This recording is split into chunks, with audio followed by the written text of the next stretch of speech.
We congratulate you, Madam President, for assuming the presidency of the Security Council this month, and thank you for the convening this emergency meeting to address the ongoing Israeli aggression against Lebanon and critical situation in the region. We acknowledge Slovenia for its successful conclusion of the presidency in September. Madam President, distinguished delegates, for a year now, the apartheid and occupying regime of Israel has continued its brutality in occupied Palestine with full impunity. And now this regime is extending its brutal aggressive war to Lebanon and targeting innocent people day and night across the border and deep inside the territory. The regime is pushing the region to the edge of an all-out unprecedented catastrophe. Israel has no intention to pursue peace or a ceasefire. Regrettably, the UN Security Council has remained paralyzed due to the United States' obstruction of any effective decision by this body. Unwavering support provided by the United States, United Kingdom, and certain Western states to Israel has given a carte blanche to this aggressive terrorist regime for all sorts of sinister behavior. No more than ever, this regime has become a serious threat to international peace and security. The only way to prevent further escalation is clear.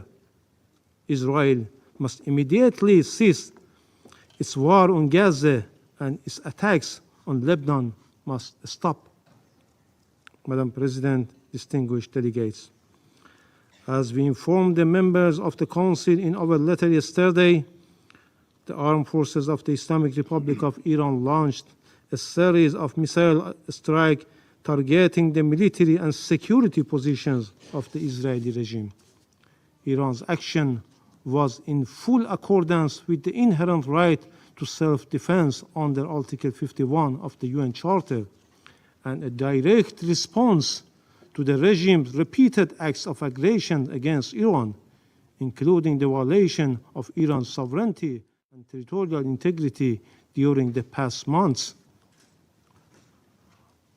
Our invocation of the right of self-defense, followed by an extended period of restraint, reflects Iran's responsible approach to regional and international peace and security at a time when the illegal action and genocide carried out by this occupying apartheid regime against the Palestinian people, as well as its repeated military aggression against Lebanon and Syria, continue.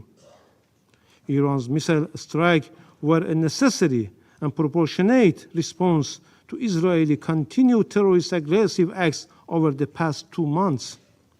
This includes the violation of Iran's sovereignty, the assassination of political leader of Hamas in Tehran and Iranian citizens, the targeting and wandering Iran's ambassador to Lebanon, and to recent assassination of Sayyid Hassan Nasrallah, the leader of the resistance and Secretary General of Hezbollah, and General Abbas Nilfroushan, an Iranian military advisor in Beirut.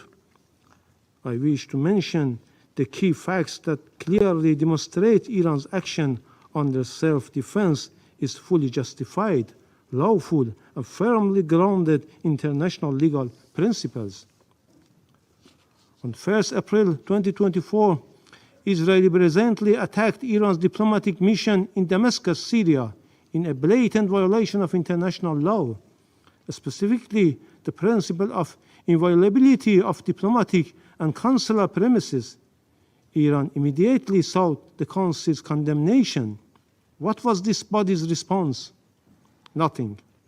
Rather than condemning Israel's act of aggression, the Council merely called for Iran's restraint and even refrained from issuing a press statement proposed by Russia.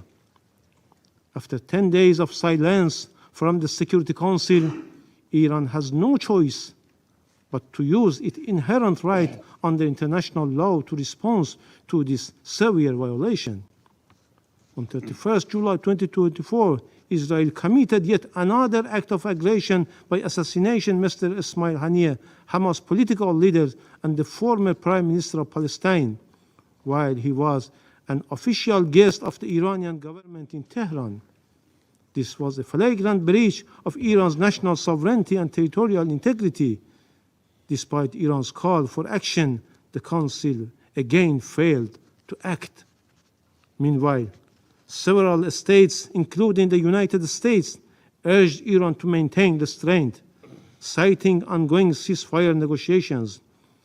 We respected these calls for diplomacy, yet no ceasefire materialized and Israel only grew bolder. Again, we witnessed another heinous crime by Israel, this time through the detonation of communication devices targeting the innocent people of Lebanon.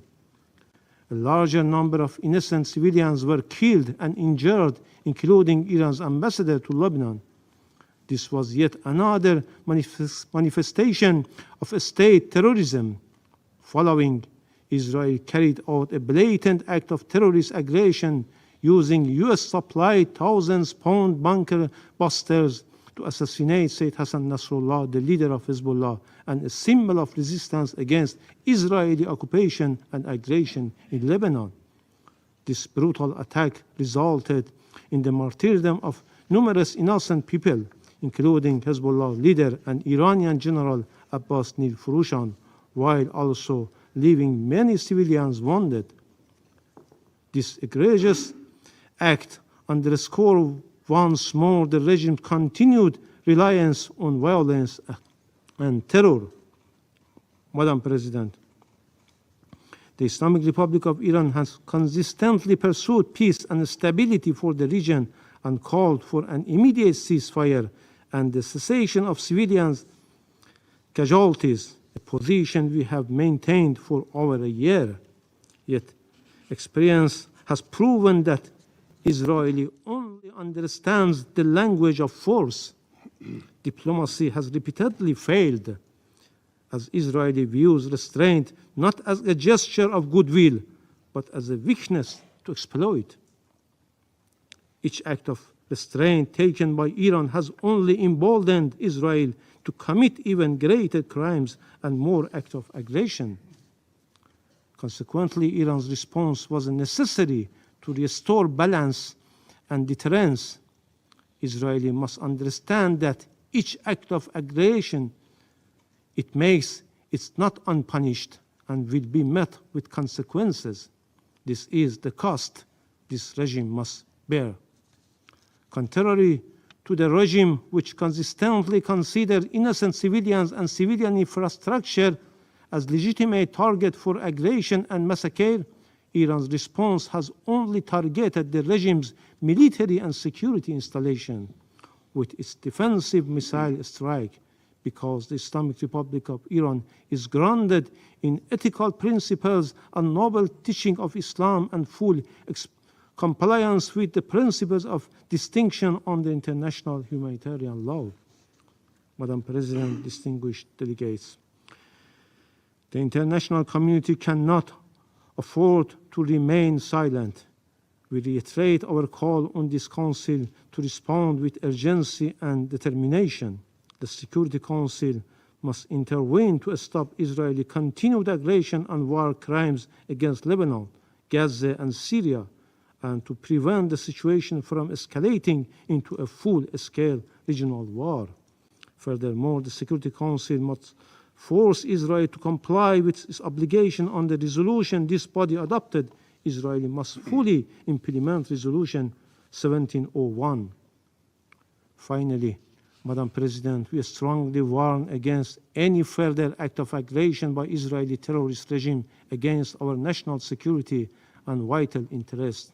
Iran is fully prepared to take further defensive measures if necessary to protect its legitimate interests and defend its territorial integrity and sovereignty against any act of military aggressions and the illegal use of force. In this regard, Iran will have no hesitation. In conclusion, the regime of the United States and the United Kingdom regime, notorious enablers of the Israeli regime, along with France, have once again cynically attempted to justify Israeli heinous crimes under the guise of self-defense, shifting the blame onto Iran. While the Israeli regime must be held accountable for the atrocity crimes and cannot disregard the U.S. complicity in Israel's crimes. Israel's warmongering relies on U.S. regime, military support and political backing.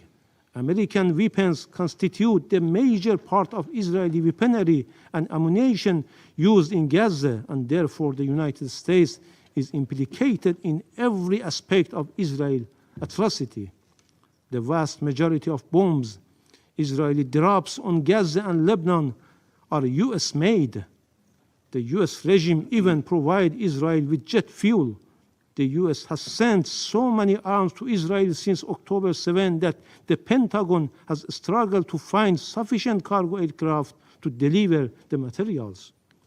If there were even a shred of honesty in their concerns for the loss of innocent people lives in Gaza or Lebanon, or for the spread of war across the region, they could easily strip Israel of the tools it used to commit those atrocities, yet their actions reveal their true intent to embolden Israel's criminal actions. I thank you.